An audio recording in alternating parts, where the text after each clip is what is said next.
RFI à Cap-Haïtien, 100.5 FM. C'est le moment de retrouver Haïti nous parle, notre séquence dédiée à la santé mentale en Haïti. Prendre la parole et écouter un rendez-vous à retrouver un mardi sur deux dans Priorité Santé. Notre 5e rendez-vous donc aujourd'hui pour entendre, comprendre le ressenti des habitants, des Haïtiens, des Haïtiennes. Caraïbes meurtries au cœur, insécurité quotidienne, trouver les mots pour raconter cette vie dans l'incertitude et l'écoute d'un professionnel de la santé mentale. Haïti nous parle, ça commence en musique.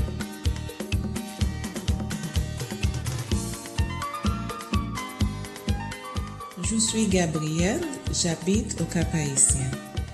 Bonjour Gabrielle. Bonjour Caroline. Cette chanson de John Steve Brunache, lui aussi a connu l'exil de sa terre haïtienne, quittait ici donc. Vous aussi, vous avez connu cette expérience. Oui, pas forcément l'exil. J'ai dû laisser Haïti après le bac pour aller étudier aux États-Unis et après une quinzaine d'années, retourner au pays natal. Et je suis là depuis 2006. Alors Gabrielle, vous êtes donc revenue au pays, chez vous, à Cap-Haïtien. Vos enfants aujourd'hui vivent loin de vous. Comment est-ce que vous occupez vos journées ? Mes journées sont vraiment occupées par le travail dans le secteur de développement communautaire, parce que je suis la fondatrice et présidente d'une organisation, Songer Haïti en créole, c'est se souvenir d'Haïti, parce que la façon dont on vit en Haïti est révoltante. Il y a le problème sécuritaire, problème de santé, l'éducation et tout, c'est comme si on a tout à faire. Moi, j'ai décidé de retourner dans mon pays. Je travaillais aux États-Unis. Je vivais le rêve américain, mais je voulais vivre le rêve haïtien, de créer notre propre rêve. Le Dieu qui peut me bénir en Afrique, en Europe, aux États-Unis, est aussi vivant en Haïti. Pourquoi, quand on va là-bas, on excelle, et puis en Haïti, ce sont les galères innombrables. Cette reconstruction, pour vous, ce nouveau départ, qu'est-ce qui vous donne de l'espoir ? Ce qui me donne de l'espoir, c'est la volonté des Haïtiens de se redresser. Je pense à le courage de la femme haïtienne en particulier. Et aussi avec les nouvelles technologies, on voit beaucoup de jeunes qui commencent à s'impliquer, qui font des efforts. On a besoin de réformes éducatives. On a aussi besoin de la santé. La santé ne doit pas être luxe. Gabrielle, vous faites quoi pour aller mieux ? Pour aller mieux, moi, je fais le jardinage. J'aime la cuisine. La musique aussi, les musiques racines comme Steve Brunache, le sens de l'humour de l'haïtien, même à travers les péripéties. Les Haïtiens trouvent toujours quelque chose à rigoler. Je pense à ces trucs-là.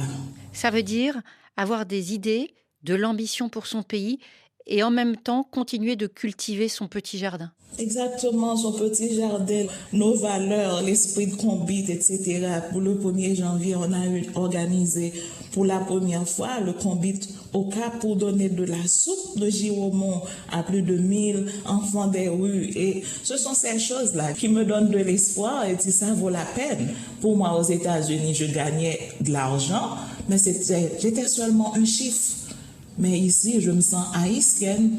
Je sens que là, j'appartiens à cette communauté. Gabrielle, quand on vous écoute, on comprend vraiment le sens du mot dignité. Grand merci à vous. Je vous en prie.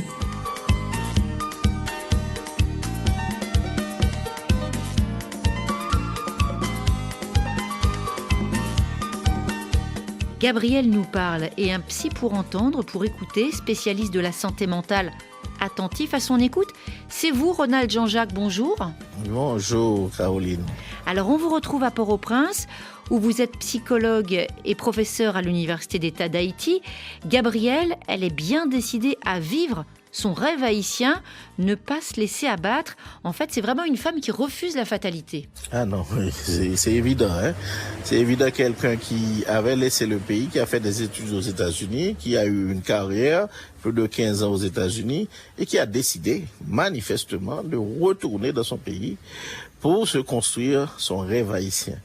Vous savez, c'est exceptionnel. Et vous savez, il y a de plus en plus d'Haïtiens, d'Haïtiennes qui le font, qui ont été se former, qui ont eu des entreprises, qui ont même réussi, qui ont gagné beaucoup d'argent et qui décident de retourner en Haïti pour offrir leur expertise, leurs compétences, leurs moyens, leur argent à la population dans des projets sociaux, communautaires et dans les différentes villes du pays. Au Cap Haïtien pour la situation de Gabrielle, mais il y en a à Port-au-Prince, il y en a dans toutes les villes de ce pays. Et c'est vraiment une femme qui est dans l'action et dans l'organisation. Elle s'appuie sur les forces vives du pays, notamment les femmes et la jeunesse.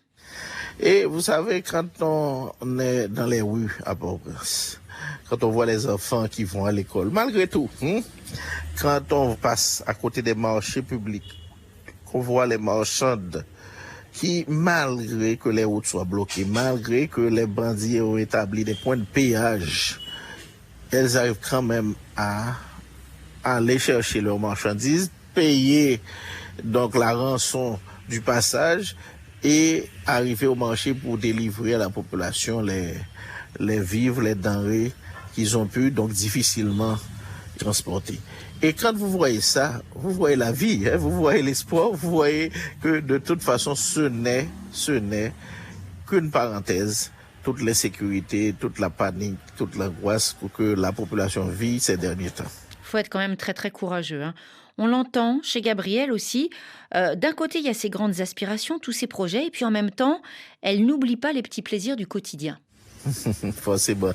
Non, mais vous savez, pour survivre aussi, que ce soit les gens de la population, les gens qui entreprennent autant d'activités, qui font autant du social, les professionnels, ou tout le monde, même à l'église, on en fait. Dans les quartiers populaires, il y a des activités qui aident les gens à faire face. Et c'est une bonne chose que Gabrielle ait choisi ses activités de jardinage, qu'elle ait choisi d'écouter de la musique, de faire, parce que c'est avec ça qu'on reprend force, qu'on reprend espoir et qu'on arrive chaque jour à affronter les difficultés de la vie pour continuer d'espérer, pour continuer de chercher son rêve haïtien. J'aime le concept, effectivement, chercher le rêve haïtien parce que il existe. C'est une véritable quête d'identité, Tout à fait. Vous savez, les Haïtiens, vous connaissez l'histoire des Haïtiens. Histoire avec un très grand H. On en est très très fiers de cette histoire quand on est en Haïti. De la traite des esclaves sur les côtes africaines, la traversée dans les gros bateaux, l'esclavage pendant 2 siècles, la guerre de l'indépendance qui a duré plus d'une dizaine d'années, et puis toutes les péripéties pendant les 220 ans. Mais nous sommes un peuple qui voulons vivre. Nous sommes un peuple qui voulons construire un avenir meilleur pour nous-mêmes, pour nos enfants, pour nos familles. Et nous voulons aussi dire au monde que ce peuple-là qui a fait la guerre de l'indépendance peut aider l'humanité à atteindre les grands idéaux, les grands objectifs de l'homme, de l'individu humain, de l'humanité. Ne pas perdre de vue son idéal. Gabrielle nous parle. Un grand merci à vous, Ronald Jean-Jacques, et à très bientôt. Et nous avons besoin de vous pour faire vivre ce moment d'échange.